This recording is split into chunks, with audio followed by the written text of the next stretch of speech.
Assalamu alaikum. Welcome back to my podcast. Today I will discuss with my batchmate Laiba Khurram, and I'm very glad कि इन्होंने मुझे time दिया और podcast के लिए थोड़ा सा। और ये है कि हम इनसे बात करेंगे इनकी जर्नी के बारे में, और इन्होंने किस तरह से नमल में आई और किस तरह से नमल से पहले इन्होंने अपना टाइम गुजारा, उस पर थोड़ी सी बात करूँगा इनसे मैं।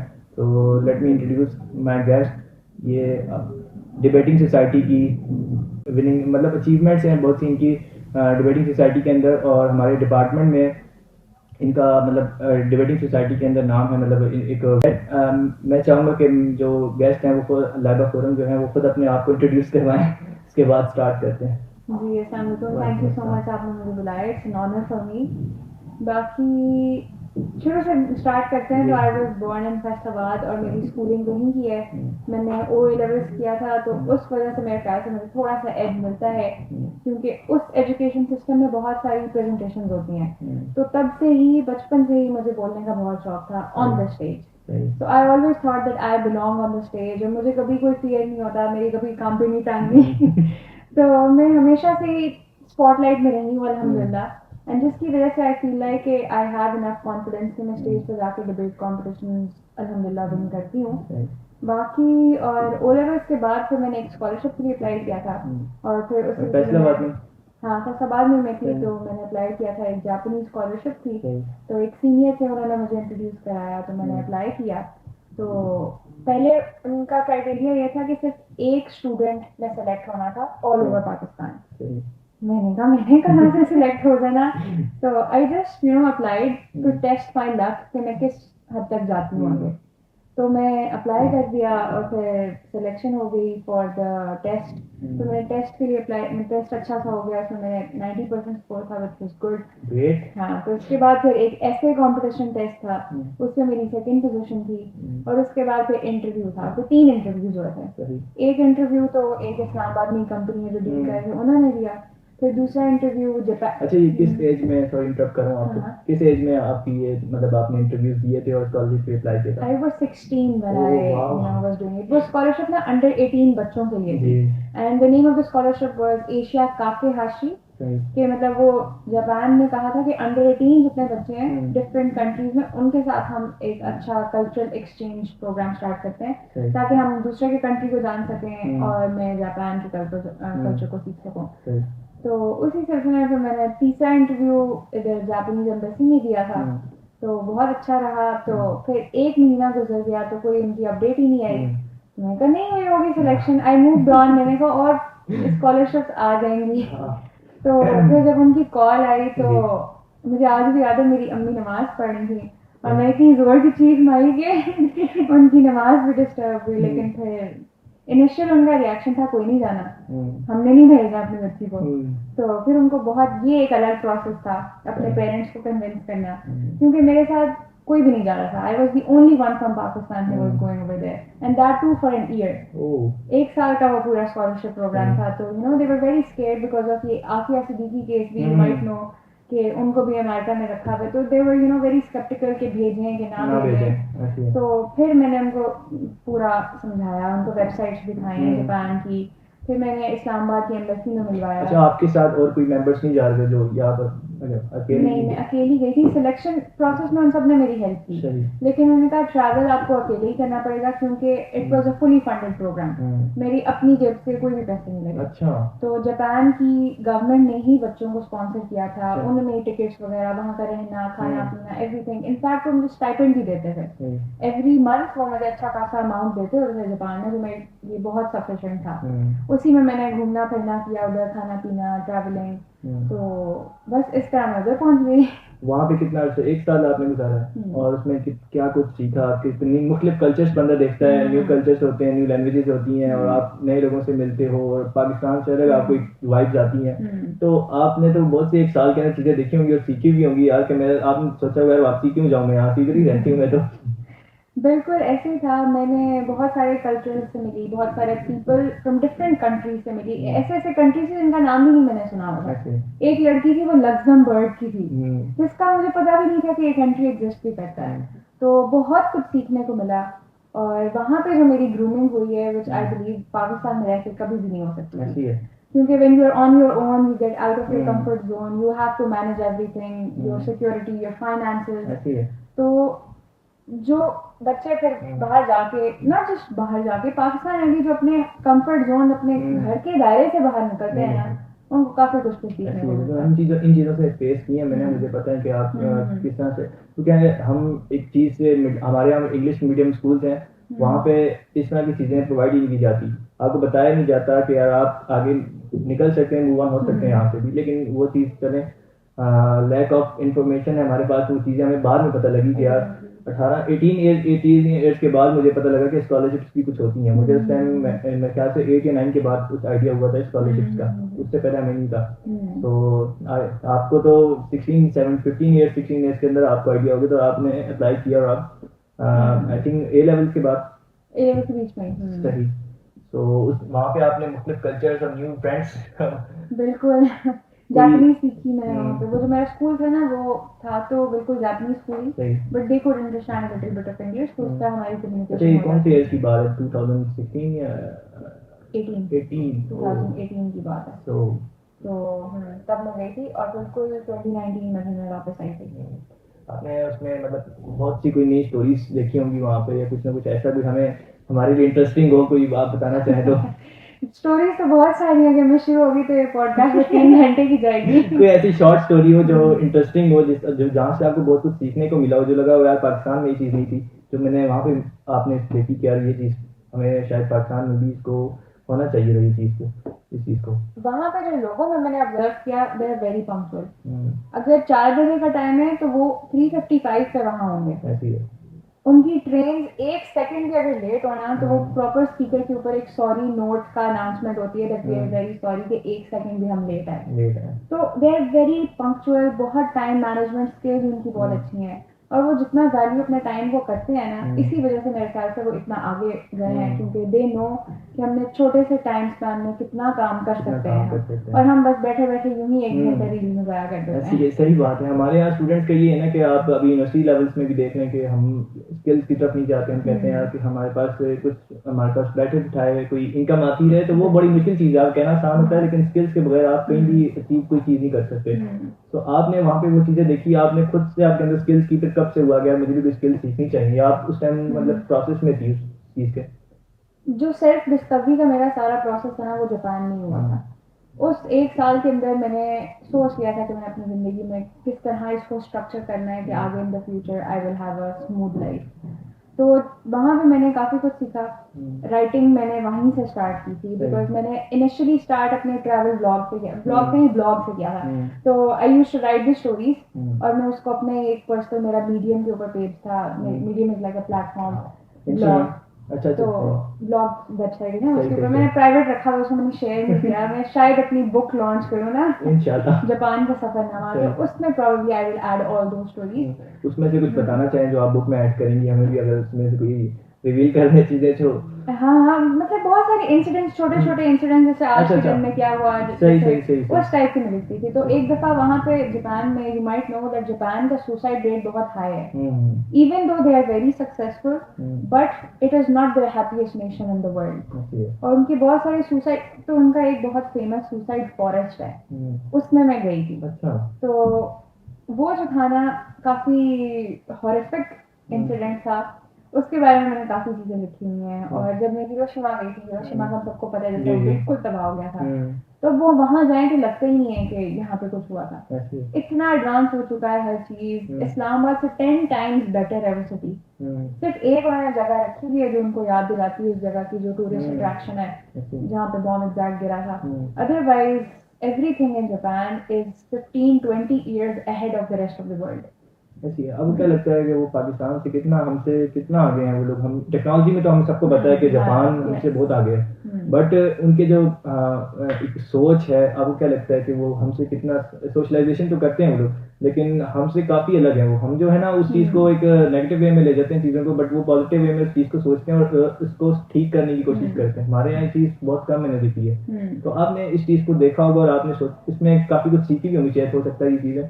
मेरे ख्याल से आपको एक्सपीरियंस रहा होगा इसके अंदर, जो वहाँ पे सोशलाइजेशन जो आपने की है, वहाँ पे जो आपका एक्सपीरियंस रहा है, जो लोगों की सोच है, वो उनका सोच किस तरह से होती है? आपस में नेगेटिविटी ज़्यादा है या पॉजिटिव रहते हैं लोग वहाँ पे? बहुत पॉजिटिव है।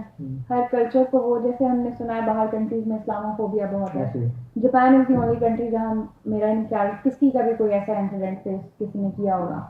मेरे साथ एक और लड़की थी मलेशिया की, वो हिजाब करके होती है, हमें कभी किसी ने कोई नेगेटिव कमेंट नहीं पास किया, ना वियर्ड तरीके से देखा। बहुत रिस्पेक्टफुल कल्चर है उनका। और मतलब कोई आपको ये नहीं होता, रोक ठोक नहीं है कि आप इधर ना जाएं इधर, जैसे कुछ कंट्रीज के अंदर है जिन्होंने देखा है कि वहाँ पे अभी जैसे कनाडा के अंदर जो इंसिडेंट हुआ था, आपने देखा कि वो सिखों का जो एक प्रेसिडेंट थे उनको मर्डर हुआ था उनका, उसके बाद काफ़ी वहाँ पे इंडिया और कनाडा के जो हालात थे काफ़ी संजीदा। लेकिन आज तक मैंने कभी नहीं देखा कि जापान इन तरह की चीज़ों में अंदर कभी इन्वॉल्व हुआ हो, बल्कि वो टेक्नोलॉजी के अंदर ज़्यादातर इन्वॉल्व होते हैं और वो उसमें आगे जाने की कोशिश करते हैं। क्योंकि मेरा जो सॉफ्टवेयर डेवलपमेंट का काम है उसमें मैंने देखा कि हमारे साथ जो टेक के जो लोग होते थे ज़्यादातर जापान या इधर जर्मनी की साइड से या बेल्जियम की साइड से, इधर से मुझे क्लाइंट्स मिलते थे। उनकी जो मैं एक कन्वर्सेशन या कम्युनिकेशन देखता था तो वो मैं हैरान होता था खुद भी, यार ये किस तरह से, मतलब इनको इन चीज़ों को भी पता है। जो मुझे लगता था यार ये क्लाइंट्स के नॉन टेक्निकल होते हैं ज़्यादातर क्लाइंट्स, तो उनको इस चीज़ों का आइडिया नहीं होता था। बट वो जब मैं उनको देखता था तो मुझे एक हैरत सी होती थी यार कि ये हमसे भी आगे हैं, क्योंकि हम जो चीज़ कर रहे हैं हो सकता है उनको वो चीज़ें पता हो, लेकिन उनको वो उनके पास उन चीज़ों का टाइम नहीं है। तो इसलिए वो डेवलपर्स को देखते हैं और उनसे वो चीज़ों को करवाते हैं, और उनको हमसे ज़्यादा आइडिया होता है कि यार वो हमने करवाना कैसे है। तो मुझे वो चीज़ ना बहुत वो प्रोसेस करती थी, मतलब हैरान करती थी यार कि किस तरह से ये काम कर रहे हैं। और मतलब मैं सोचता हूँ कभी कभार के यार कभी अगर मौका मिलता है तो मैं जाऊँगा ज़रूर इस तरह की कंट्रीज के अंदर, क्योंकि मुझे बहुत एक्सपीरियंस होगा। तो आपने भी अगर कोई वहाँ पे जॉब वगैरह या ऐसी कोई मतलब काम किया हो किसी के साथ या कोई सोशलाइजेशन की हो स्टडीज़ के अलावा, तो अगर आपका कोई एक्सपीरियंस इस तरह का रहा है तो। जापान में हमें अलाउड नहीं था जॉब करना, क्योंकि वो चाहते थे कि सिर्फ बच्चे कल्चरली एक्सपोज हों, और हमें पैसों की ऐसे हमें ज़रूरत पड़ती है कि चीज़ें और जापान एम्बेसी में देती थी। पाकिस्तान में आके yes I did a job, I started doing content writing as a freelancer, क्योंकि जापान में मैंने इतना लिख लिया था कि मेरी इंग्लिश बिल्कुल ठीक हो गई थी इन टर्म्स ऑफ राइटिंग। तो वहाँ से मैंने कंटेंट राइटिंग का जर्नी को स्टार्ट किया and I am still doing it. I am affiliated with a company right now, उनके साथ मैं कंटेंट राइटिंग कर रही हूँ। कब से कर रही हैं आप? अभी इस कंपनी में 2 महीने हुए हैं। इससे पहले आप कंटेंट क्रिएशन की जर्नी कब से स्टार्ट हुई थी? मतलब कंटेंट राइटिंग की जर्नी बहुत पुरानी है, ड्यूरिंग कोविड डेज में मैंने स्टार्ट किया। एक होते हैं खुद ऑब्जर्वेशन भी होती है, हिडन टैलेंट होते हैं बंदे में कि वो खुद भी उस चीज़ को करता है काम। मेरे जैसे मुझ में था कि मैं डेवलपमेंट साइड या कुछ एल्गोरिथम्स को इजीली समझ लेता हूँ। तो आपके अंदर कंटेंट राइटिंग कब से था? क्या आप जब स्कूल लेवल से या कॉलेज लेवल से आपने जब वो चीज़ को स्टार्ट किया था, या आप जब जापान गई थी तब आपने वो अपना ऑब्जर्वेशन देखी थी, या आपने खुद से कुछ चीज़ें कंटेंट बनाना स्टार्ट किया था? तो इसके बारे में थोड़ा सा अगर बताएं, कब से ये जर्नी कब से स्टार्ट हुई थी आपकी? कंटेंट लिखना जी बिल्कुल। तो बचपन से मुझे रीडिंग का बहुत शौक था। मैंने हर मंथ में मैं कोई एटलीस्ट 2 किताबें तो लाजमी पढ़ती थी, एंड मेरी आदत बिल्कुल शुरू बचपन से ही है। तो मैंने सोचा कि मैं इतना अच्छा अगर पढ़ सकती हूँ तो मैं इस तरह का लिख भी तो सकती हूँ। तो मैंने फिर स्टार्ट इसी तरह किया कि मैं पहले स्टोरीज लिखती थी, फिर मैंने जापान में अपनी उस तरह से लिखना शुरू किया जो इंसिडेंट्स मेरे साथ होते थे। उसके बाद मैंने कहा कि if I am able to write a good stuff then why not make money out of it. फिर मैंने कंटेंट राइटिंग की तरफ आई और फिर मुझे पता चला कि फ्रीलांसिंग भी कोई चीज़ होती है। फिर वहाँ से मैंने स्टार्ट किया। तो आप जहाँ पे जापान में थी वहाँ पर ऐसे लोग भी कर रहे थे फ्रीलांस वगैरह काम, या आपको मतलब फ्रीलांस का आइडिया पहले कब पता लगा यार फ्रीलांसिंग भी कोई चीज़ है, या आप फ्रीलांस से भी पैसे कमा सकती हैं? कोविड के डेज में जब ऑनलाइन इनकम बहुत ज़्यादा हुई थी तभी मैंने पता लगा कि ओके ऐसे भी होता है। तो फेसबुक ग्रुप्स में यूजुअली स्टार्ट करते हैं लोग कंटेंट राइटिंग, वहाँ से मैंने स्टार्ट की। फिर अपना अपवर्क बनाया, फाइवर बनाया, अब एक कंपनी के साथ काम हो गया। तो आपकी भी पोर्टफोलियो भी अभी बन रही होगी। मतलब मेनली मैं ये कहना चाह रहा हूँ कि जब भी कोई इस फील्ड में किसी भी फील्ड में जाता है तो अपनी पोर्टफोलियो बिल्ड करना स्टार्ट कर देता है। तो मेरी भी जब स्टार्ट हुई जर्नी, जब मैं एज अ वेब डेवलपर या काम करना स्टार्ट किया था, तो मैंने अपनी जर्नी बनाना शुरू कर दी थी यार कि मैं इसमें काम कर रहा हूँ, तो एक पोर्टफोलियो बिल्ड करना शुरू कर दी थी। जिस भी चीज़ पे मैं काम करता था उसको अपनी पोर्टफोलियो में ऐड करता रहता था। तो वो जो चीज़ है आपका जब स्टार्ट हुआ था, आपने उस चीज़ को सोचा होगा कि यार ये मेरी पोर्टफोलियो भी बिल्ड हो रही है, मेरी प्रोफाइल भी अच्छी हो जाए, मेरी मतलब आपकी एक ग्रूमिंग होती है उस चीज़ के अंदर। सो मैं कहने का मकसद ये कि आप उसमें जब स्टार्ट किया था तो क्या सोच के स्टार्ट किया था? आजकल जो मतलब यूथ जो सोचती है पैसा होता है क्या कि हमने मतलब अच्छा पैसे कमाने या ऐसा कुछ करना है, आपने क्या सोच के स्टार्ट किया था कि आप प्रोफाइल अपनी ग्रूम करना चाह रही थी या आप अपनी पॉकेट मनी ग्रूम करना चाह रही थी?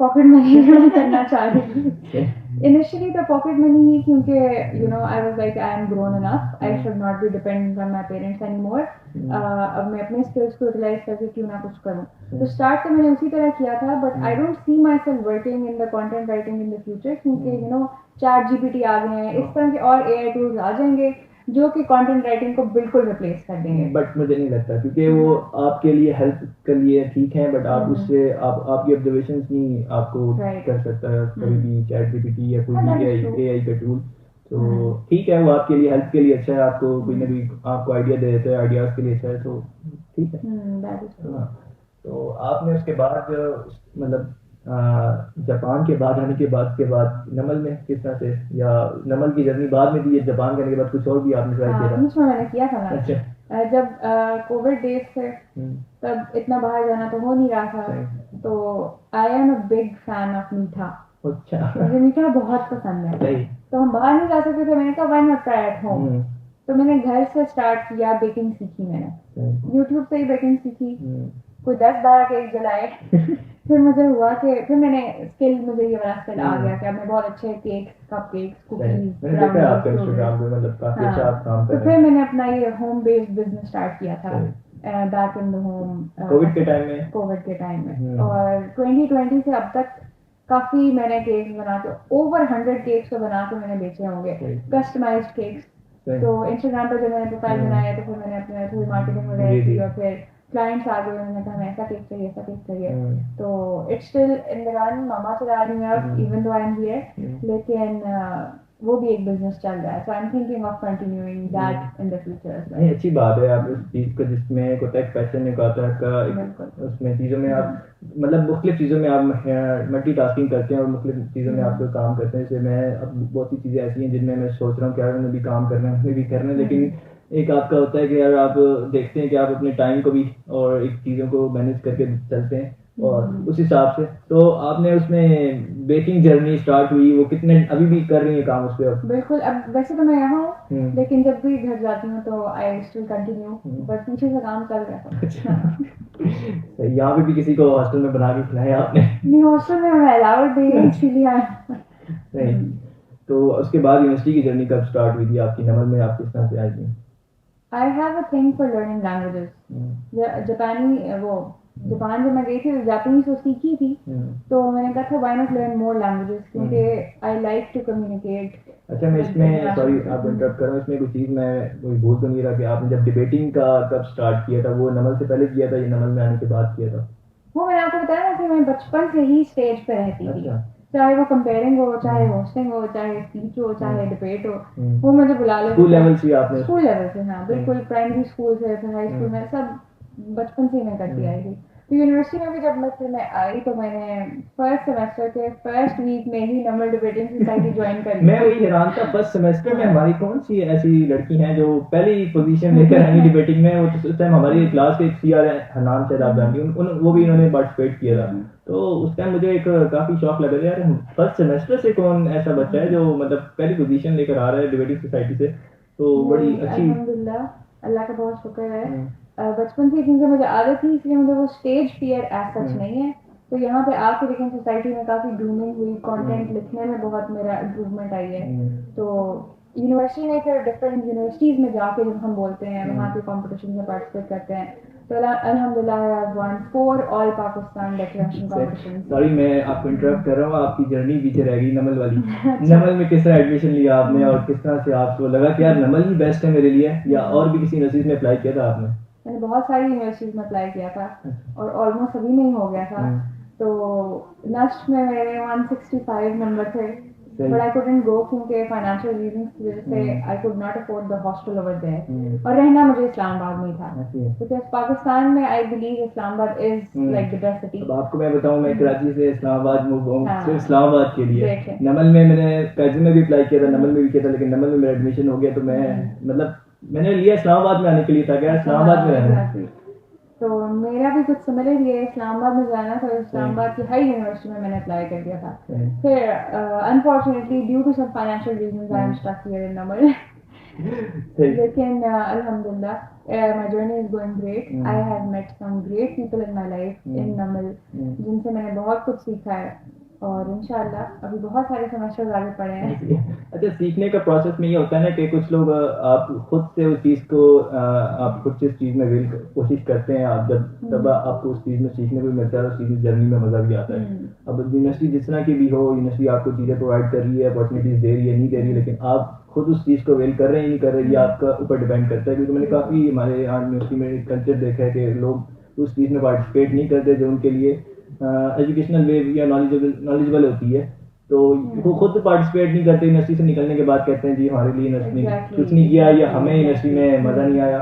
तो आप जब तक खुद उस चीज़ को वेल नहीं करें, खुद उस चीज़ में जब तक उस जर्नी को खुद मज़ा नहीं लेंगे, तो आपको कभी उस जर्नी का मज़ा नहीं आएगा। चाहे यूनिवर्सिटी किस तरह की भी हो, दोस्त किस तरह के भी हो आपके, लेकिन बिल्कुल सही कह रहे हैं। खुद से उस चीज़ को आपको करना पड़ता है, खुद से आपको एक अपनी एरिया खुद आपको बनाना पड़ता है एंजॉय के लिए, खुद आपको एक मतलब मोमेंट्स आपको खुद क्रिएट करने पड़ते हैं।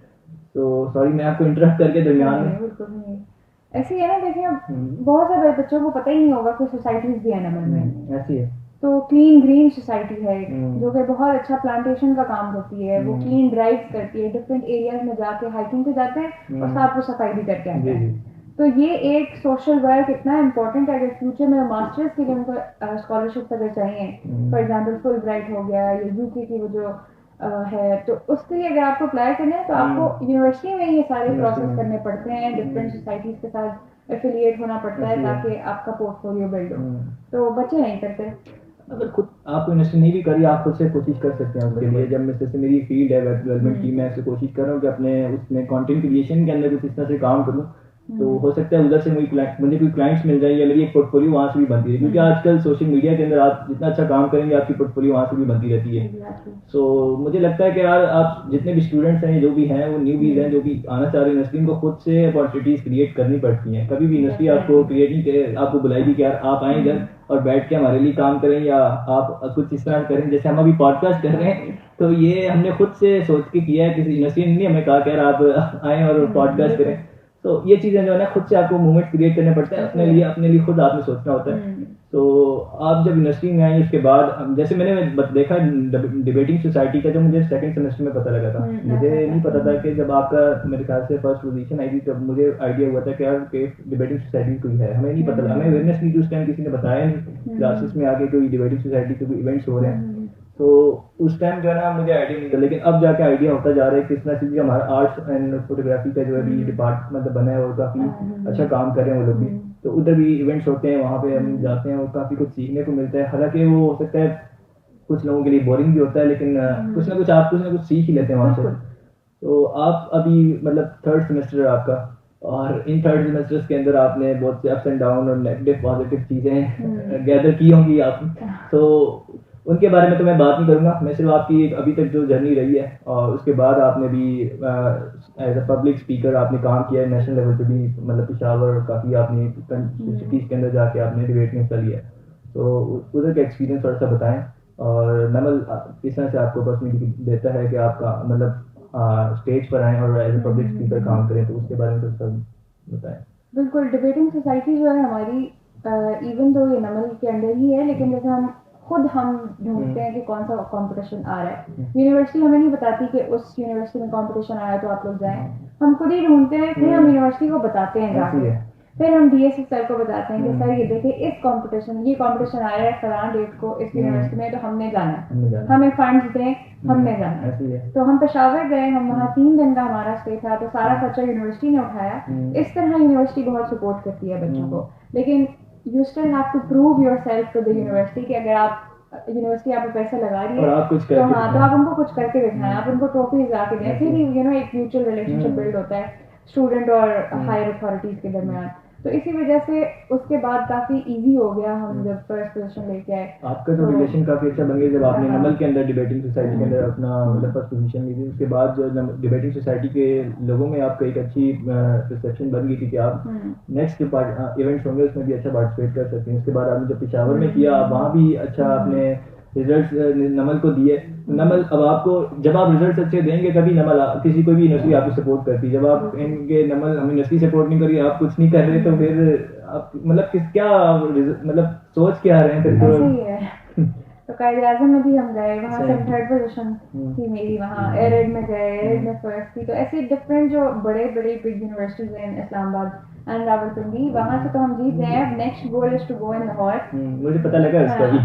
So we are going to Lahore and hopefully we will win as well. लेकिन लाहौर का थोड़ा debating circuit is very difficult, क्योंकि एंटायरली उनका कंटेंट डिफरेंट होता है, उनके जजेस डिफरेंट होते हैं, उनका क्राइटेरिया डिफरेंट होता है।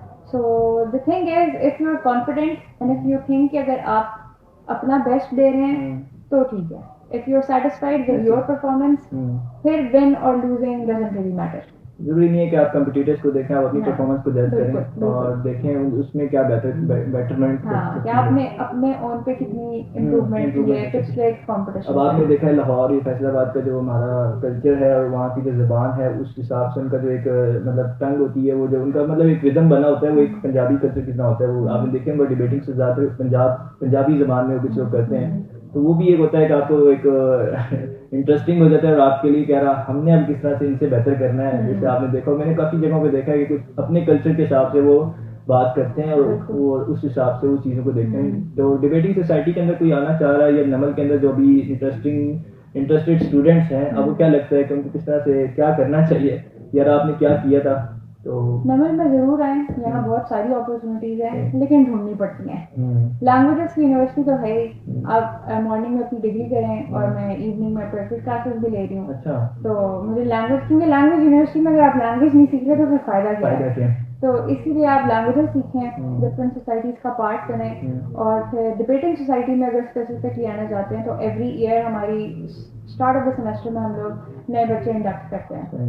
अब अल्हम्दुलिल्लाह I have been promoted to the position of head declamation, तो अब यानी मैं डिबेट्स के हेड हूँ। तो इसीलिए हम लोग इसका प्रोसेस क्या है कि अगर नया स्टूडेंट आना चाह रहा है या तो किस तरह से आया हो, किस तरह से? हम लोग का सोशल मीडिया पेज है, उसको फॉलो करें और उसके ऊपर सारी अपडेट्स आती हैं कि कब कौन सा कंपटीशन आ रहा है। फिर हम ऑडिशंस रखते हैं, फिर हम जितने भी बच्चे बोलना चाहते हैं उस कंपटीशन में वो आते हैं और उनमें से बेस्ट को सिलेक्ट करके फिर हम दूसरे किसने स्पोकन लैंग्वेजेस के ज़्यादा इश्यूज होते हैं, उनको वो बोल नहीं पा रहे होते स्टेज पे, और उस चीज़ को कैसे इम्प्रूव किया जा सकता है उनके लिए? मतलब वो अगर आप कुछ हिंट्स दे सकें उनको कि यार अगर आप किसी बड़े स्टेज पे बात करना चाह रहे हैं तो किस तरह से अपनी लैंग्वेज को, किस तरह से अपनी स्पोकन वर्ड्स को किस तरह से बेहतर कर सकते हैं जो आप बोल रहे होते हैं, तो उसके बारे में कुछ अगर हिंट्स दे सकें। वैसे तो नंबर में हम डिबेटिंग सोसाइटी में हम लोग ट्रेनिंग सेशंस रखते हैं जिसमें हम बच्चों को सब सिखाते हैं। But if someone wants to speak, ये जो स्पीकिंग का प्रोसेस है ना, ये ओवरनाइट नहीं आता, ये आपको थोड़ा थोड़ा सीखना पड़ता है और फिर आप 2 महीने 3 महीने साल भी लग जाता है कभी कभी, फिर जाके आप फ्लुएंट होते हो। आपकी जुबान के अंदर आपकी pronunciation, the way you are speaking and what you are speaking, वो बहुत मैटर करता है। अगर आपका कंटेंट अच्छा है ना, तो अगर आपका स्टाइल या प्रोनाउंसिएशन गलती है तो वो ओवरलुक की जा सकती हैं। लेकिन अगर आपके पास कंटेंट ही अच्छा नहीं है तो अगर आप एक्सेंट से भी बोल लोगे तो कोई इम्प्रेस नहीं होगा उससे। तो कंटेंट के लिए आपको you have to read. Mainly जो चीज़ होती है कि स्टेज पे खड़े होकर लोगों के हाथ कांपना शुरू कर देते हैं, तो वो एक नहीं कर पा रहे थे, या बोलते हैं तो उनके ना अल्फाज बीच में रह जाते हैं कि वो जो पूरी बात नहीं कर पाते उस पर। तो उस चीज़ को कैसे इम्प्रूव कर सकते हैं, इनको मतलब किस तरह से लिटरेचर को अच्छा कर सकते हैं अपना, कि वो मतलब किस तरह से वो चीज़ों को बेटरमेंट की तरफ जा सकते हैं? मुझे इस चीज़ का आइडिया नहीं है, तो इसलिए मैं इस चीज़ के बारे में इतना जानता नहीं हूँ। बट आप अगर कोई बता सकते हैं तो वो मतलब इस चीज़ के अगर आपने कंटेंट अच्छा करना है तो आपको करंट अफेयर्स का पता होना चाहिए, not just Pakistan but around the world, कि पूरी दुनिया में क्या हो रहा है, हिस्टोरिकल इवेंट्स का पता हो, ताकि अगर आप अपना कोई पॉइंट ऑफ व्यू प्रूव करना चाह रहे हैं तो आपके पास दलील हो, एविडेंस हो कि इस तब ये हुआ था और ये हुआ तो इस वजह से मैं ठीक, मतलब मेरा जो पॉइंट है वो ठीक है। तो इसीलिए आपको कंटेंट आपका इज द मेन थिंग, और उस पर फोकस सिर्फ रीडिंग से आएगा। आर्टिकल्स पढ़ें, हिस्टोरिकल बुक्स पढ़ें, फिर ही आपका अच्छा होगा। और जहाँ तक बात फ्लुएंसी और प्रोनाउंसिएशन की है, वो लैंग्वेज आपको आनी चाहिए, सुनने से लैंग्वेज बहुत अच्छी आती है। तो मैंने खुद बहुत सीजन्स देखे हैं, मूवीज देखी हैं, ऐसी इंग्लिश की प्रोनाउंसिएशन ठीक की है। तो जब आप जापान में थी, सॉरी मैं बहुत पीछे चला गया। नहीं, आप जापान तो जरूर जाए, वो मेरा फेवरेट टॉपिक है। उसमें आपको बहुत सी लैंग्वेजेस से टकराव होता होगा, वहाँ की अपनी लैंग्वेज है, वहाँ का अपना कल्चर है, तो उससे किस तरह से आपने फेस किया और क्या सीखा? उनकी लैंग्वेजेस को किस तरह से आपने सीखा, या आपने कहा कि नहीं जी मैं अपनी लैंग्वेज बोलूँगी, या मैं उनकी लैंग्वेज नहीं सीखूंगी। कुछ लोग होते हैं इस तरह के, नहीं जी, जैसे चाइना के अंदर है, चाइनीज इंग्लिश नहीं सीखते, यहाँ पे भी आते हैं वो कहते हैं नहीं हमें ज़रूरत ही नहीं है। तो आपने वहाँ जाके क्या चेंज किया? आप उनकी लैंग्वेज को सीखने की कोशिश की या अपने ही लोगों को ढूंढने की तलाश करने की कोशिश की? क्या पाकिस्तानी यहाँ पे क्या है जिनसे मैं उर्दू में बात कर सकूँ? सारा कुछ किया मैंने, दोनों तरफ से। मैंने जापानीज भी सीखी, क्योंकि जापान में भी 5th क्लास तक वो इंग्लिश नहीं पढ़ाते, वो सिर्फ अपने कल्चर, अपनी लैंग्वेज को प्रमोट करते हैं, और 5th के बाद वो इंग्लिश सिखाना शुरू करते हैं, विच आई बिलीव थोड़ा लेट हो जाता है, लेकिन उनके अंदर ये अपनी लैंग्वेज को ओन करने का कॉन्फिडेंस है। जैसे वो दे विल स्पीक जापानीज, वो भी इंग्लिश से थोड़ा है, क्योंकि यू नो इंटरनेशनल लैंग्वेज है। नहीं, यूएसए ने जो उनके साथ किया सही सही, उस वजह से उनको नहीं पसंद इंग्लिश बोलना। वो they will not communicate in English at all, they will always prefer your language या फिर जापानीज। तो बहुत दफ़ा ऐसे हुआ कि मैं गुजर रही होती थी तो 2-3 जापानीज लड़कियां आके ना सलाम करती थी, तो वो अपने एक्सेंट में करती थी, तो मुझे समझ नहीं आता था, मैंने कहा क्या बोल रही हैं। तो फिर वो कहती थी हाय इन उर्दू, मतलब ओ सलाम कर रही हैं। तो वो बहुत आपकी लैंग्वेज को भी रिस्पेक्ट, उसको समझने में कितना टाइम लगा आपको? क्या ये मुझे किस तरह से मुझे सलाम कर रही है, गाली दे रही है, मतलब कोई इस तरह से कोई बुरी बात कर रही है आपके साथ? नहीं, बिल्कुल मैं उनसे पूछती थी, क्योंकि क्या हमारे, आपको पता है एशियंस जितने भी हैं उनको बाकी कंट्रीज के अंदर बुरा समझा जाता है, बहुत सी बुरी नजर से। हमारे फ्रीलांस प्लेटफॉर्म्स में देखा है कि हम पाकिस्तानी लोगों के साथ काम करना नहीं चाहते लोग, पता नहीं क्या वजह है कि किस वजह से हमारा एक रिसेप्शन है कुछ कंट्रीज के अंदर वो एक बुरा बना हुआ है। तो उस चीज़ को मैंने पाकिस्तानी कुछ स्टूडेंट्स हैं उनसे भी बात करता हूँ, तो कहते हैं यार हमें ना बहुत बुरी नज़र से देखते हैं, बंगाली भी आजकल, बंगाली जो हैं वो तो खासतौर पर देखते हैं, दूसरे जो हैं वो भी हमें देखते हैं कि यार पाकिस्तानी, तो बस उनसे बात नहीं करते, दोस्ती नहीं करते, मतलब ये चीज़ है वहाँ पे। तो आपने तो इतना अर्सा नहीं गुजारा भी, लेकिन ये कि जितना भी आपने टाइम गुजारा काफ़ी कुछ सीखा वहाँ पे आपने, दोस्त बनाए उनसे, आपने उनकी लैंग्वेज को सीखने की कोशिश की, आपने अपनी लैंग्वेज को उनको सिखाने की कोशिश की। बिल्कुल। तो इसमें कोई जर्नी, कोई स्टोरी है तो मैं बताएं। उर्दू सिखाने में जी, या कोई आपके कोई दोस्त इस तरह के हैं जिनको आप उनको कोशिश करती हैं कि यार अपनी लैंग्वेज सिखाएं या उनकी लैंग्वेज सीखने की कोशिश करें?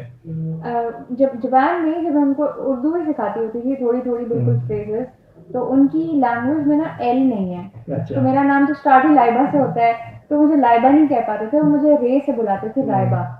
तो उनकी लैंग्वेज बहुत डिफरेंट है, और जैसे हमारा तो स्क्रिप्ट सिर्फ अलिफ बे पे है ना, उनकी 3 टाइप्स की अलिफ बे पे हैं। एक होती है हिरागाना, एक काताकाना और एक कांजी। तो आप सोचें कि एक जुबान 3 स्क्रिप्ट्स में लिखना और पढ़ना और उसको समझना बहुत मुश्किल है। कंपलसरी ये सब पढ़ते हैं या मतलब, या जैसे यहाँ पे हमारे यहाँ कायदों में भी अलग अलग कायदे हैं, उस तरह से वहाँ पे सीन है या सब मतलब जिसकी मर्जी जो दिल करते पढ़े? ऐसे नहीं है, वो तीनों पढ़ते हैं। अच्छा। क्योंकि उनकी जो लैंग्वेज है वो तीनों का मिक्स होके बनती है। अच्छा, सही सही। फॉर एग्जांपल जो फॉरेन वर्ड्स हैं जितने भी, जैसे अगर आपने फैसलाबाद कहना है, लाहौर कहना है, वो आप काताकाना स्क्रिप्ट में लिखेंगे, और बाकी चीजें चाइनीज से काफी मिलती जुलती है इनका स्क्रिप्ट, लेकिन मीनिंग इंटायरली डिफरेंट है। जैसे अरबी उर्दू का हिसाब है, मीनिंग डिफरेंट, स्क्रिप्ट सेम। तो उस तरह थोड़ा मुश्किल होता था। Japanese is a very difficult language to learn, but मैंने उनका जो बिल्कुल लोएस्ट बिगिनर लेवल होता है ना, N5, वो मैंने पास कर लिया था। अच्छा। वहाँ पे क्योंकि मैंने काफी जापानीज दिल लगा के पढ़ी, खूब दिन रात पढ़ी। तो मेनली आप वहाँ पे जापानीज के मतलब किस कोर्स के लिए 1 साल के लिए आपने स्कॉलरशिप ली? हाँ, वो एक कल्चर, मेनली उनका मकसद था कि कल्चर शेयर करना था, लेकिन मैं उनके हाई स्कूल में ही गई थी, उनकी तब मैं 10th क्लास में गई थी। ठीक है, और मैं वहीं पे उन्हीं की जो हॉस्टल था उनकी डॉर्मेटरी में रहती होती थी, वहीं बिल्कुल मेरा पास में स्कूल था, so I used to take a train and go towards the school. तो मेरी क्लासेस होती थी। इनिशियली तो मैंने साइंस सब्जेक्ट्स भी रखे, because I was a science student back then. तो लेकिन मुझे समझ नहीं आती थी क्योंकि जापानीज में होता था, मैं सो रही होती थी क्लास में बिल्कुल। तो फिर मैंने, आप कहती हो कि मैं किधर आ गई हूँ? बिल्कुल, मैं शुरू का 1 महीना में रोती थी, तो मैं क्या कर रही हूँ अपनी जिंदगी। जैसे हम अभी मीडिया के स्टूडेंट, हम कहते हैं मीडिया क्यों पढ़ रहे हैं हम, जैसे मैं CS के स्किल्स हैं मेरे पास और मैं मीडिया की मतलब किताबें पढ़ रहा हूँ बैठ के, तो मुझे नहीं समझ आता मैं क्या कर रहा हूँ, क्यों कर रहा हूँ ये। तो ऐसे ही आपके साथ हुआ होगा वहाँ पे? बिल्कुल ऐसे ही होता था। तो फिर मैंने कहा ऐसा तो टाइम वेस्ट हो रहा है, मुझे जापानीज पहले लर्न करनी चाहिए और फिर मैं क्लासेस में आऊँ। तो मैंने वहाँ उनसे डिस्कस किया सारा मैटर के मुझे बिल्कुल समझ नहीं आ रही, तो पहले आप मुझे लैंग्वेज क्लासेस दें। तो फिर उन्होंने प्रॉपर मेरा अलग स्केड्यूल बनाया, फिर मैं क्लास के साथ नहीं बैठती होती थी, मैं सिर्फ वो वाली क्लासेस लेती होती थी जैसे आर्ट की, म्यूजिक की, कैलीग्राफी होती है उनकी, बहुत खूबसूरत जैसे लगता है वो जापानीज में। तो इस तरह में रिक्रिएशनल जो एक्टिविटीज थी उनके साथ में कंबाइन हुई उनके साथ। और क्लब्स उनके बहुत फेमस हैं। वहाँ आर्चरी क्लब भी है, वो जो तीर कमान चलाते हैं ना, वो वाला क्लब भी मैंने आपने ये पिक्चर शायद देखी है इंस्टाग्राम पे, वो इस चीज की। तो वो आपने वो ट्राई किया, उसका एक्सपीरियंस लिया? मैंने हर क्लब ज्वाइन किया, even though I am very far away from dancing, but मैंने उनका डांस क्लब भी ज्वाइन किया। न्यू एक्सपीरियंसेस होते हैं, आपको काफी कुछ सीखने को मिलता है उनसे। मैं ये नहीं कहता कि यार आप उनके कल्चर में ना जाएं, कुछ लोग कहते हैं यार क्यों जरूरत है, हम मुस्लिम होके उन चीजों को क्यों अवेल करें या कुछ क्यों उस चीज पे जाएं। लेकिन मुझे लगता है कि यार न्यू एक्सपीरियंसेस करने चाहिए, बहुत कुछ सीखने को मिलता है। आप उनके कल्चर को जान पाते हो यार कि वो भी इंसान है कोई, वो एग्जैक्टली। और इन टर्म्स ऑफ उनकी पर्सनालिटी, उनका character, the way they conduct themselves, it is far better than the Muslims. हम लोग पंक्चुअल नहीं है, हम लोग ऑनेस्ट नहीं है, हम लोग झूठ बोलते हैं, हम हार्ड वर्किंग नहीं है, और वो लोग ये सब कुछ है। तो हमें उनसे बहुत कुछ सीखना चाहिए। सिर्फ वो खुदा को नहीं मानते, उसके अलावा वो इस्लाम की हर चीज पे उतरते हैं। उनके पूरे कंट्री में ना कोई एक डस्टबिन भी मुझे स्ट्रीट पे नजर नहीं आया। अच्छा। और उसके बावजूद वो इतना क्लीन है ना city and the entire country as well कि कोई भी रैपर नहीं आपको नजर आएगा। वो उन्होंने खाया, वो they will put it in their pocket और the bag, and when they will go home then they will throw. ये ट्रेनिंग जो है ये आपकी इनकी स्टार्टिंग ग्रोथ से ही होती है, तरबियत है। मतलब वहाँ पे स्टार्टिंग स्कूल लेवल से पहले आपको जब एक पेरेंट्स का जब आप रहते हैं घर से तरबियत मिलती है, लेकिन हमारे यहाँ पे शायद मिलती भी होगी। तो उस चीज़ को आगे जाके जो माहौल मिलता है, कल्चर होता है स्कूल लेवल में, कॉलेज लेवल में, वो चीज़ जो है ना आपको बिगाड़ पैदा कर देती है बच्चों में। हमने खुद भी वो चीज़ें देखी हैं, फेस की हैं। लेकिन मुझे लगता है कि अब मेच्योरिटी आ रही है यूथ में, और काफ़ी चीज़ें जो है ना सीखने को मिल रही है। क्योंकि मैं जब सिटी मूव हुआ हूँ ना यहाँ पे इस्लामाबाद में, काफ़ी कुछ चेंज देखा है। वहाँ पे वो चीज़ें नहीं है जो यहाँ पे हैं, जो यहाँ पे हैं वो वहाँ पे नहीं है। सो बहुत सी चीज़ें चेंज देखी है मैंने ग्रीनरी देखी है, जो मैं तरस किया था वहाँ पे। कराची के अंदर कोई ग्रीनरी नहीं है, कोई एक दरख्त भी अगर मतलब होता है तो वो शारा फैसल पे काट दिए जाते हैं कि नहीं ये दरख्त क्यों है यहाँ पे। तो मुझे एक बहुत इस चीज़ ने मोटिवेट किया। मैं भी घर वाले मुझे कहते हैं कि नहीं कराची में हुआ, जो मैंने कहा जरूरत क्या है यार यहाँ पे, जब मुझे इस तरह की चीज़ें मिल रही हैं जो मैं मतलब काफ़ी मुझे जरूरत, मतलब बाकी सिटीज़ के अंदर मैं सोचता हूँ ना तो शायद हो सकता है वहाँ पे ना मिले मुझे। जैसे लाहौर है, फैसलाबाद, वहाँ भी अच्छी यूनिवर्सिटीज़ हैं। लेकिन मुझे इस्लामाबाद इसलिए अच्छा लगा कि यार इस्लामाबाद का जो इन्वायरमेंट है, आपको वहाँ पे, हमें कराची में इस चीज़ का भी डर लगा रहता है स्नैचिंग का। सबसे मेन चीज़ है, हमें कहीं भी कर रहे होते हैं यही डर होता है यार कि हमारा मोबाइल छीन जाएगा या हम कहीं। तो वो चीज़ यहाँ पे आके थोड़ा सा डर खत्म हुआ है यहाँ पे। वो बहुत सी चीज़ें देखी हैं मैंने। आप भी जब फैसलाबाद से आई हैं तो यहाँ पे कल्चर एक्सचेंज होता है। मैंने बहुत देखा है यहाँ पे, जब कराची का कल्चर और यहाँ के कल्चर में बहुत फर्क है। यहाँ के लोग मेच्योर हैं अपने गोल्स को लेकर, अपनी लाइफ को लेकर कि हमने करना है कुछ। वहाँ पे लोग ना मतलब हैं, लेकिन उस तरह से जो, क्योंकि वहाँ पे कल्चर ये है कि आपके पास अगर कोई जमीन का टुकड़ा भी है ना तो आपने कुछ करना नहीं है बस।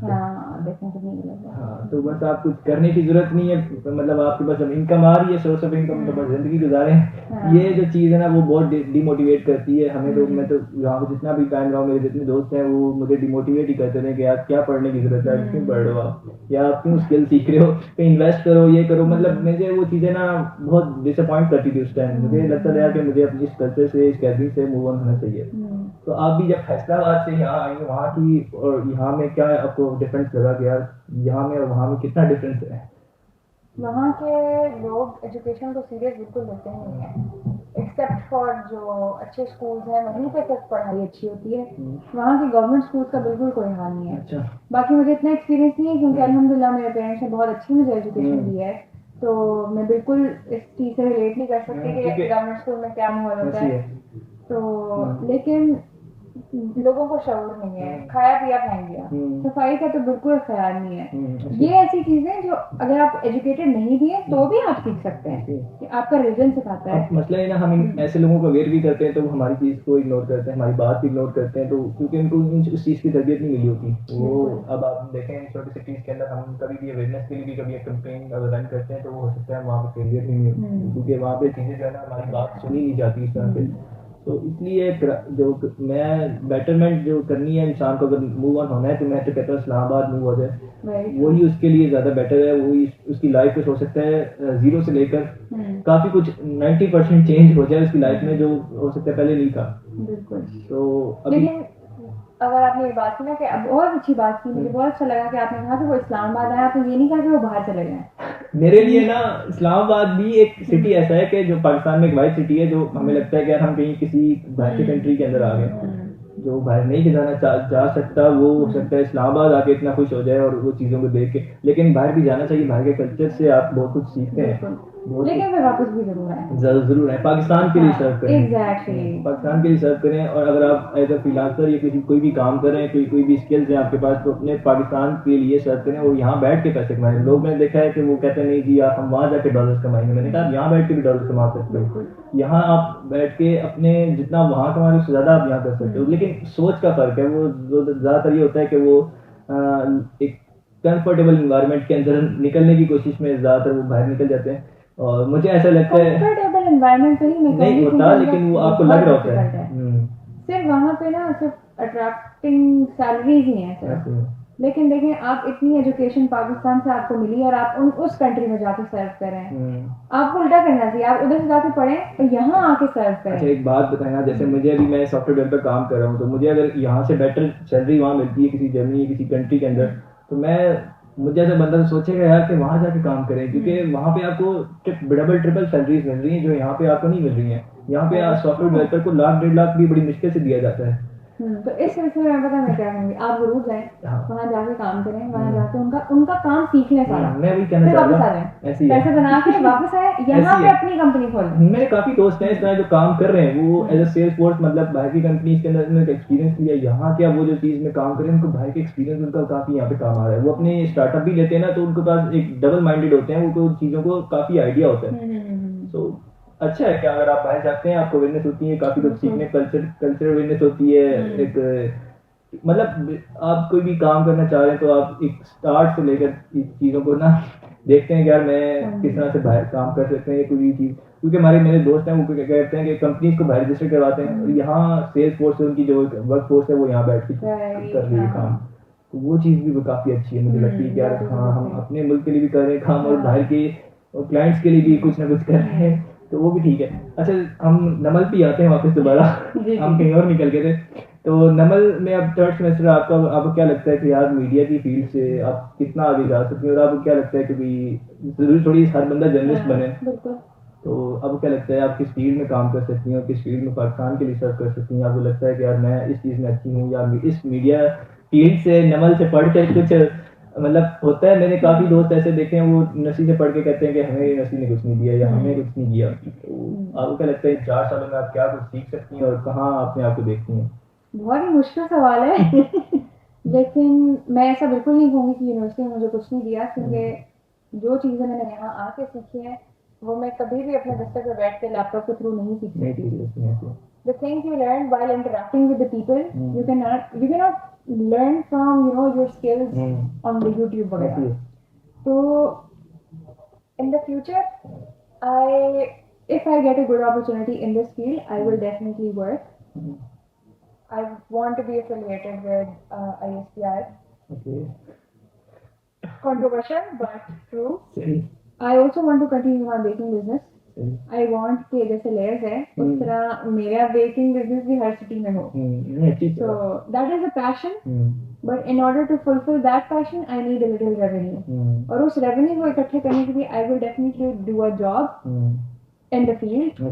और फिर अपने पैशन को डेफिनेटली। और आपको देखना है कि यार आपकी कंपटीटर्स का जो आपको उनके केस स्टडी को भी देखना पड़ता है। क्या जैसे आप लेयर्स की बात कर रही हैं, लेयर्स को आपने देखना है कि उन्होंने किस तरह से स्टार्ट किया और किस तरह से उन्होंने चीज़ों को ग्रोथ में लेकर आए। अभी देखें ना लेयर्स की जितनी भी ब्रांचेज हैं वो अभी अच्छी सेल्स हैं, अच्छा बिजनेस चला रही हैं। तो आपको वो चीज़ें भी अभी जो भी स्टार्ट करना चाह रहे हैं उनको कोई आइडिया देना चाहें तो आप देख सकती हैं कि यार किस तरह से अपने बिजनेस को एक ग्रोथ की तरफ लेके जा सकते हैं। वो तो स्टार्टिंग से ही वो किस तरह से चीज़ों को मतलब देख सकते हैं और अपने कंपटीटर्स को केस स्टडीज को देख सकते हैं किस तरह से उन्होंने स्टार्ट लिया और कितने इन्वेस्टमेंट। क्योंकि मैंने काफ़ी दोस्त देखे हैं वो कहते हैं यार बस मतलब पैसे नहीं है, या अगर किसी के पास है भी सारा पैसा इकट्ठा ही लगा दिया। थोड़ा थोड़ा करके अगर आप किसी बिजनेस के अंदर लगाते हैं तो उसका ज़्यादा आपको फायदा होता है। एग्जैक्टली, बेबी स्टेप्स लेने पड़ते हैं एक कुछ बिग अचीव करने के लिए। हमारे लोग डरते हैं इन्वेस्टमेंट करने से, वो कहते हैं सब डूब जाएगा। और जिनके पास इन्वेस्टमेंट नहीं है वो फिर काम ही नहीं करते हैं, क्योंकि पाकिस्तान में इवन तो इकोनॉमिक कंडीशन अच्छे नहीं है, but still if you want to achieve something big, आपको कहीं से तो शुरुआत करनी पड़ेगी। अपने घर की कंफर्ट जोन से करें, फिर इसको आहिस्ता आहिस्ता ग्रो करें। मेनली ये ना कि आपकी क्वालिटी अच्छी हो, क्वांटिटी कम भी हो और आपकी इन्वेस्टमेंट कम भी हो, बट आपकी क्वालिटी अच्छी हो। मैंने हमारी एक दोस्त है, वो कर रही है काम, उनका मतलब मोबाइल के पाउचेस वगैरह इस तरह की चीज़ें जो हैं, शायद आप जानती होंगी। तो वो उनकी ना मेनली जिनका मुझे काम अच्छा लगता है कि उनकी पैकेजिंग और इस तरह की जो चीज़ें हैं ना, वो काफ़ी अट्रैक्ट करती हैं। मैंने भी एक दफ़ा मंगवाई थी चीज़, तो मुझे वो काफ़ी अट्रैक्ट किया कि उनकी जो पैकेजिंग है, उनका डिलीवरी प्रोसेस और उनका जो ऑर्डर और उनके जो एक वेबसाइट पे जो चीज़ें अट्रैक्ट कर रही है, यूज़र फ्रेंडली जो है, वो मुझे काफ़ी अट्रैक्ट किया कि यार हाँ, ये कुछ अच्छा कर रहे हैं। लेकिन कुछ लोग आजकल पाकिस्तान में स्कैम भी कर रहे हैं, जिनसे डर लगता है कि यार ऑनलाइन फ्रॉड है। लेकिन इस चीज़ को हमें अब निकलना पड़ेगा इससे आगे, क्योंकि कुछ लोग अच्छा काम भी कर रहे हैं, उनको भी हमें सपोर्ट करना है, जो कि बहुत अच्छा मार्केट में सर्व कर रहे हैं। मुझे लगता है कि यार हमें ऑनलाइन शॉपिंग जो है उससे ब्रीफ करना चाहिए, क्योंकि मैं भी अपना ई-कॉमर्स स्टोर चला रहा था उस टाइम। मुझे लगता था यार नहीं चलेगा, या इन्वेस्टमेंट नहीं है, ये कुछ नहीं कर सकूँगा। लेकिन मुझे लगता है अभी भी उस चीज़ पे मैं काम नहीं कर पा रहा, इसी वजह से कि मुझे लगता है यार पाकिस्तानी ऑडियंस इस तरह की नहीं है कि हम उनके लिए कुछ कर सकें। वो होता यही है कि रिटर्न आ जाते हैं, आपको वो कोई चीज़ नहीं अच्छी लगती, जो वो बार बार आपकी जो जितना आपने इन्वेस्ट किया होता है उसमें आपको लॉस भी होता है। मुझे पता है कि बिजनेस के अंदर लॉस होता है, बट लॉस बर्दाश्त करने पड़ते हैं। बिल्कुल। जो नहीं कर पाते उसमें ये होता है कि आप अपनी स्किल्स को अच्छा रखें, अपने आप को पहले देखें, किसी भी काम करने से पहले उस चीज़ का लर्निंग प्रोसेस को देखें, उसका पूरा एक बिजनेस स्केल चेक करेंगे कितना अच्छा आप काम कर सकते हैं। जैसे आपको पता है बिटकॉइन वाला काफ़ी टाइम पहले वो चीज़ करी थी, लेकिन किसी को भी आइडिया नहीं था उसमें काम कैसे करना है। सबने पैसे लगा दिए और सबके पैसे डूब गए। तो ये चीज़ भी होती है, आप कोई भी काम कर रहे हैं तो उस चीज़ का आइडिया होना चाहिए आपको। जैसे आपने बेकिंग का स्टार्ट किया है, आपने उस चीज़ में देखा होगा यार आपने किस तरह रेट फिर से आपने बताया, इसके अलावा भी आपने पता होगा किस तरह से इन चीज़ों को काम करना है। मैं भी बहुत ज़्यादा बोल रहा हूँ। नहीं बिल्कुल। जो भी चीज़ मेरे ख्याल से एक इंसान के दिल के करीब होती है ना, वो उसमें बहुत अच्छा एक्सेल करता है। अगर आपका कोई चीज़ पैशन है किसी चीज़ को परस्यू करने का, तो बिल्कुल करना चाहिए। ये नहीं सोचना चाहिए कि घर वाले क्या कहेंगे, क्योंकि मैं जब स्टार्ट करी थी और जब मैंने घर में बताना शुरू किया that I want to own a bakery, तब ने कहा तुम बेकर बनोगी, तुम कोई काम की चीज़ करो। तो ये क्रिटिसिज्म भी आपको बर्दाश्त करना आना चाहिए। अच्छा सॉरी, आप बात पूरी करें, मैं बात करता हूँ। नहीं आप करें। मेरा यही था कि अभी नमल के अंदर जो चीज़ें हो रही हैं, और अभी आपको लगता है आपने ISPR का नाम लिया, ISPR में आप कहाँ अपने आप को देखेंगे, कहाँ सर्च कर सकते हैं, मीडिया में या फिर किसी और डिपार्टमेंट में आपको लगता है कि हाँ मैं इधर अच्छी हूँ, या यहाँ या जहाँ आपको अपॉर्चुनिटी मिलेगी वहाँ आप देखेंगे। ये जहन में कोई होता है ना कि आपने गोल्स बनाए होते हैं कि यार मैंने इस डिपार्टमेंट में इस जगहों की चीज़ों में काम करना है, यहाँ अप्लाई करना है, रिजेक्शन आती है तो फिर भी उस चीज़ को देखना है कि किस तरह से बेटरमेंट हो सकती है। जैसे ISPR का आपने नाम, इसके अलावा बहुत सी और ऑर्गेनाइजेशन हैं, जो प्रोडक्शन हाउसेज हैं जो काम कर रहे हैं। जैसे आपको यार डिबेटिंग वाला काम है, ये इसका मुझे नहीं आइडिया कि किस तरह से मार्केट में या स्कोप कितना है, किस तरह से लोग काम करें। मुझे अगर आप बता सकें इस बारे में कि किस तरह से डिबेटिंग जो है ना, वो एज सच आपको कोई करियर कंफर्म नहीं करती कि भाई ये है। जैसे मुशायरे जो होते हैं, शायर जो होते हैं, उनका भी कहते हैं कि कैरियर कोई पता नहीं होता कि उनको कोई इनकम सोर्स ऑफ इनकम नहीं होती उनकी। तो इसी तरह डिबेटिंग का भी इसी तरह है। नहीं, डिबेटिंग से आप जो कुछ सीखते हो ना, वो चीज़ें जब आप अपनी फील्ड में इम्प्लीमेंट करते हो तब बहुत फायदे होते हैं। अगर आपने एंकर बनना है, अगर आपके पास कंटेंट है, अगर आप अच्छा बोलते हो जो कि डिबेटिंग से सीखा आपने, तो आप बहुत अच्छा फील्ड में एक्सेल कर सकते हैं। अगर आपने CSS में जाना है, तो डिबेट्स के अंदर जो आपको रिसर्च करनी पड़ती है, हिस्ट्री के बारे में जो आपको इंफॉर्मेशन रखनी पड़ती है कि वर्ल्ड वॉर क्या थी, कोल्ड वॉर क्या थी, डिफरेंट जो इंसिडेंट्स हुए थे वर्ल्ड में, उन सब के बारे में जब आप इंफॉर्मेशन कलेक्ट करते हैं, वो आपको CSS में बहुत हेल्प करती है। तो जिसका भी जो भी गोल है, उसमें डिबेट्स बहुत हेल्प करती हैं बोलने में, और आपका नॉलेज बहुत बढ़ता है। तो अगर आप भी एंकर बनना चाहें तो जरूर डिबेट करें। मेरा इरादा है स्पोर्ट्स जर्नलिज्म की तरफ, लेकिन हमारे जो स्पोर्ट्स के हालात हैं उसको देख के डर लगता है कि यार इतना क्रिटिसिज्म और इतना एक दबाव होता है कि क्रिकेटर्स के ऊपर, और किस तरह से जर्नलिस्ट काम कर रहे हैं, तो वो देख के थोड़ा डर लगता है कि यार हमें ये झूठ भी बोलने पड़ेंगे, ये भी चीज़ें प्रोपेगेंडास भी बनाने पड़ेंगे प्लेयर्स के खिलाफ। तो आजकल चीज़ें वही चलती हैं जो प्रोपेगेंडास बनाते हैं, जो एक नेगेटिव रिव्यूज देते हैं किसी के बारे में। जैसे अभी रिसेंटली बाबर आजम जो हमारे कैप्टन है, उनको उन्होंने कैप्टनसी से इस्तीफा रिजाइन दे दिया। तो मतलब वो क्यों दिया कि एक दबाव था उनके ऊपर, मुझे ऐसा लगता है कि दबाव था जिसकी वजह से उन्होंने ये स्टेप लिया। नहीं तो ऐसा मुझे नहीं लगता। आप न्यूजीलैंड में देखें, वहाँ पे इस तरह की कोई चीज़ नहीं है, वहाँ पे जर्नलिज्म बहुत डिफरेंट है। वहाँ पे आप देखें जो उनकी कैप्टन है वो मतलब कितने सालों से हारते हुए लॉस होते हुए आ रहे हैं, लेकिन कभी भी उनका कैप्टन या चेंज नहीं हुआ, उनका सिस्टम चेंज नहीं हुआ, सिस्टम वही चलता हुआ आ रहा है। तो मुझे ये लगता है कि हमारा जो जर्नलिज्म का जो काम का करने का तरीका है ना वो चेंज होना चाहिए। जो जिस तरह से हम काम कर रहे हैं, जिस तरह से लोगों के माइंडसेट से खेल रहे हैं ना, वो बंद होना चाहिए कि आप नेगेटिव फीडबैक को ज़्यादा फैला रहे हो, पॉजिटिव कम कर रहे हो, तो वो चीज़ गलत है। आप किसी को मैसेज क्या कन्वे कर रहे हो उससे, तो मुझे लगता है कि वो चीज़ चेंज होनी चाहिए। लेकिन मुझे ऐसा लगता है कि अगर हम फील्ड को सर्व करेंगे तो वही झूठ बोलना पड़ेगा, लेकिन उसके बगैर यहाँ पाकिस्तान में बहुत मुश्किल है काम नहीं, करना। अगर आप जर्नलिस्ट बनते हैं तो आप अच्छे जर्नलिस्ट करें ना, जर्नलिस्ट एथिक्स को फॉलो करें। इवन तो हमारी आवाम बहुत जज्बाती है, एक्सट्रीमिस्ट आवाम है, मैं तो यही कहूँगी कि बहुत अच्छा है तो बहुत ही अच्छा है, और बहुत बुरा है तो बहुत ही बुरा है। न्यूट्रल रहना सीखना चाहिए, और ये एजुकेशन भी मीडिया ही देगा। अगर हम अपनी ले मैन जो है, जो एजुकेशन नहीं ले सकता, टीवी तो देख सकता है ना, और टीवी पे अच्छे लोग आएंगे, अच्छे जर्नलिस्ट बनेंगे, तो ही उन तक अच्छा मैसेज जाएगा, और फिर ही हमारी आवाम चेंज हो सकती है। तो मीडिया को एक पॉजिटिव रोल प्ले करना चाहिए ताकि एक पॉजिटिव इम्पैक्ट आ सके सोसाइटी में। चलें, इसको लास्टली मैं एक बात से आपकी, जो आपने फ्रीलांस जर्नी के बारे में बताया, तो आपने फ्रीलांस से कोई अर्निंग वगैरह की, या कोई कितना आपको फाइवर पे कुछ पैसे दूसरे प्लेटफॉर्म से अगर आपने काम किया तो उसके बारे में अगर कोई जर्नी है तो उस पर अगर आप बताना चाहें तो। अल्हम्दुलिल्लाह अच्छे पैसे कमा लिए थे कि मैंने अपने पसंद का फ़ोन ले लिया।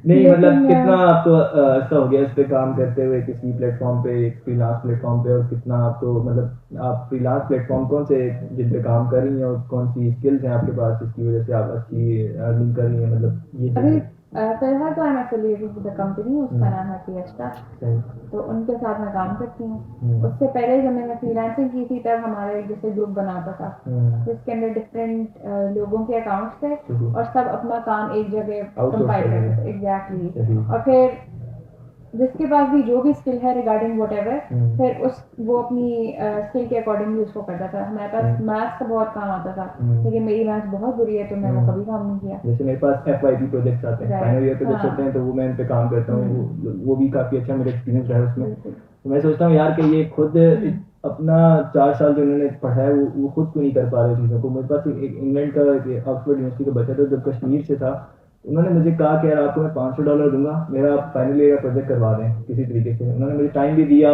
मतलब अच्छी इनकम भी दी, लेकिन मैं उस टाइम ये सोचता था यार कि ये बच्चा 4 साल इसने पढ़ा है, वो भी ऑक्सफोर्ड से, और मतलब मुझे फिर उनकी एजुकेशन सिस्टम पे हुआ कि यार इनके एजुकेशन सिस्टम किस तरह का है कि ये मतलब उस चीज़ को चेक नहीं करते, या मतलब उसके टैलेंट को देखते नहीं है कि यार वो बंदे को कितना काम आता है, या वो मार्केट में जब काम करने जाएगा तो किस तरह से जाएगा। मुझे उनके एजुकेशन सिस्टम पे हुआ कि मुझे उसका आइडिया नहीं था उस टाइम, लेकिन फिर भी मैंने काम किया, मुझे उस चीज़ का एक्सपीरियंस हो गया। बट मुझे लगता है कि यार असाइनमेंट्स करते हुए भी ना एक होता है कि यार क्यों करें हम किसी का असाइनमेंट। वो तो एकेडमिक राइटिंग जो है वो तो वैसे ही बहुत एथिकली इनकरेक्ट है, मॉरली इनकरेक्ट है, तो वो तो बिल्कुल नहीं करनी चाहिए। आपका मतलब आपने थोड़ा सा अगर एक्सपीरियंस किया हुआ एजुकेशन सिस्टम वहाँ का, तो मतलब किस तरह का है कि जिस तरह हमारे यहाँ पेपर्स होते हैं, मिड्स हो गए, फाइनल्स हो गए, इंटरनल्स हो गए, तो वहाँ पे ये सीन सुना है कि मैंने कि सिर्फ असाइनमेंट्स और प्रोजेक्ट्स होते हैं, पेपर्स वगैरह का कोई इस तरह का मतलब सीन ही नहीं है पेपर्स वगैरह का। फिर आपको एक प्रोजेक्ट बेस्ड आपके प्रैक्टिकली आपको काम करवाया जाता है वहाँ पे मार्केट के लिए, ताकि आप कहीं काम कर सकें किसी जगह। उनके जो मेन एग्जाम्स है ना, उनके एग्जाम्स होते हैं और काफ़ी डिफिकल्ट एग्जाम्स होते हैं, लेकिन 5th ग्रेड तक कोई एग्जाम नहीं लेते बच्चों से, बच्चों को वो स्ट्रेस फ्री रखते हैं। अच्छा। तो और यहाँ पे बच्चों को बचपन से ही कह दिया जाता है कि आपने A ग्रेड लेना है, 90% अबव लेना है। तो उस रैट रेस में जब बच्चा पढ़ जाता है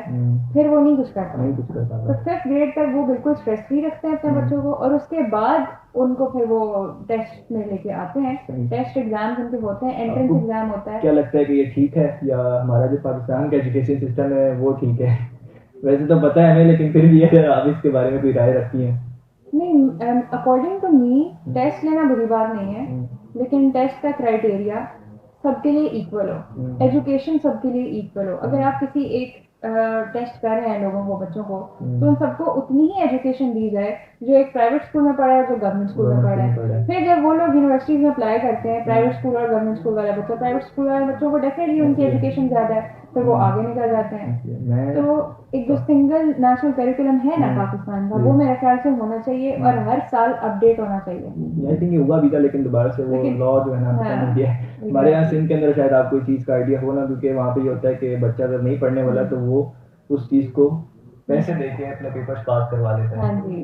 बाकी मुझे लगता था यार कि सिंध के अंदर कराची में कोई बच्चा फेल हो रहा है, जाम चलो या सिंध के किसी भी बोर्ड के साथ जाकर पेपर देके पास होके आ जाता है। या कराची के अंदर भी कुछ ऐसे बोर्ड्स हैं जहाँ पे अगर आप पेपर आपका रुक जाता है तो आपको मेरे ख्याल से पेपर्स के लिए पैसे देने पड़ते हैं और आपका पेपर ए ग्रेड्स में पास हो जाता है। तो वो सिस्टम हमारा खुद खराब है। हम जब देखते हैं ना, और हम खुद खराब है, हम सिस्टम को बुरा बोलते हैं, हम ही सिस्टम का पार्ट है। सिस्टम के पार्ट है, हम खुद उसको ठीक कर सकते हैं अगर हम उस चीज का हिस्सा ही ना बने। एग्जैक्टली। तो मेरे ख्याल से फ्रीलांस लर्निंग वाली जो बात थी ना वो दरमियान में रहेगी, अगर हम उसको खत्म करने पे वाइंड अप करते हैं। जी जी, फ्रीलांस बस यही है कि फ्रीलांस बिल्कुल करें। नहीं, वो जो आपने जॉब की थी उससे पहले आपका ये ग्रुप वाला जो काम थी, मतलब उसका फाइवर वगैरह पे कभी आपने काम किया हो? इसमें किसी पे फाइवर मेरी दोस्त का काम था। अच्छा। मेरा अकाउंट इतना अच्छा नहीं चला, उसका बहुत अच्छा चला। तो बट उसकी राइटिंग स्किल्स इतनी अच्छी नहीं थी जितनी मेरी अच्छी थी, तो फिर हम लोग मिलके करते थे। तो उस तरह हमने काफी एक्सेल किया। और उसके बाद फिर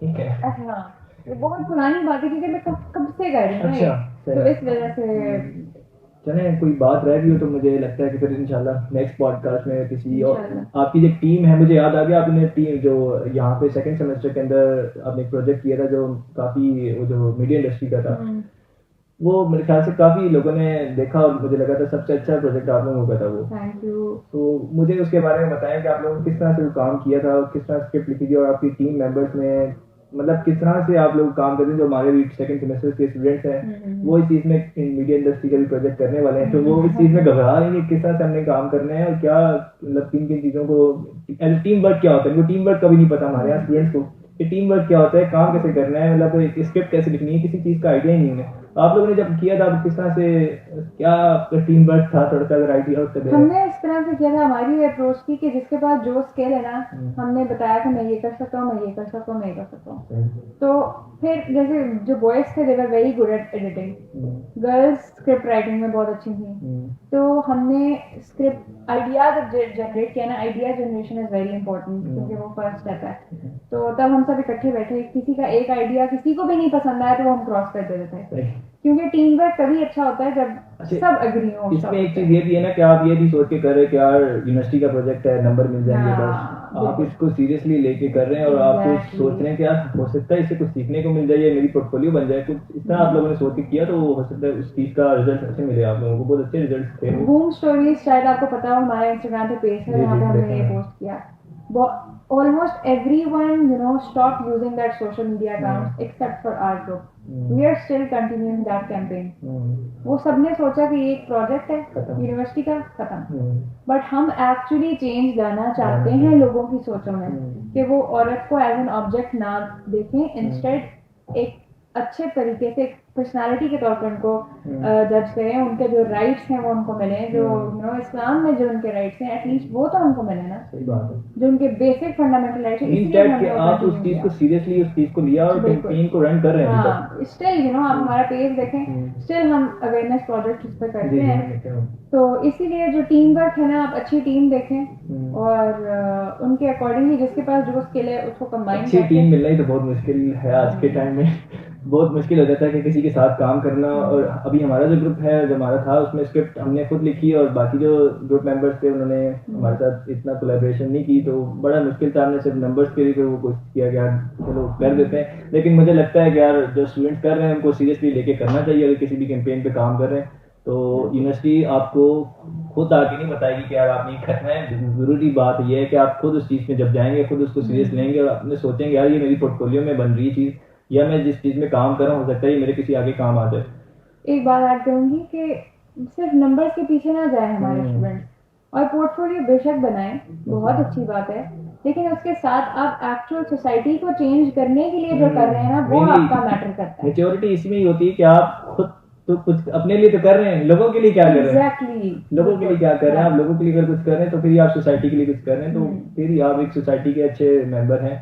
तो मेरे ख्याल से होना चाहिए हर मेंबर्स को इस तरह की सोच, बड़ी मुश्किल होती है किसी के लिए सोच। रिस्पॉन्सिबल सिटीजन होने के नाते आपको पूरी सोसाइटी को साथ लेना है। खुद आगे बढ़ गए तो ऐसे नहीं थे, आपका कंट्री तो दूर रह गया। मैं अपनी बात बताऊं, मैं स्टार्टिंग में काफी अच्छी ग्रोथ कर रहा था, अर्निंग थी मेरी काफी अच्छी, मेरे अंदर ये थी कि यार मैं खुद कर रहा हूँ, मैं किसी को दूसरे को नहीं बताऊंगा। मेरे अंदर ये, मैं सच बता रहा हूँ, मेरे अंदर ये था कि मैंने खुद कर रहा हूँ लेकिन किसी दूसरे को सिखाऊंगा नहीं, किसी को बताऊंगा नहीं कैसे काम करना है, कैसे करना है, क्योंकि उस टाइम नया था। फ्रीलांस 2019 में जब मैंने स्टार्ट किया था, उस टाइम बहुत से कम लोग काम कर रहे थे। तो मुझे लगता था, मेरे काफी कजन मुझे तंग करते रहे, हमें भी सिखाओ, हमें भी बताओ, लेकिन मैंने उस टाइम मुझे लगता था नहीं यार करनी चाहिए मुझे। अब जाके मैंने इस चीज़ को समझा है और अब मैंने स्टार्ट किया है। लर्निंग प्रोसेस भी है मेरे लिए इसमें, और मैं लोगों को खुद जो मुझे चीज़ों का आइडिया, मैं सिखा भी रहा हूँ चीज़ों से।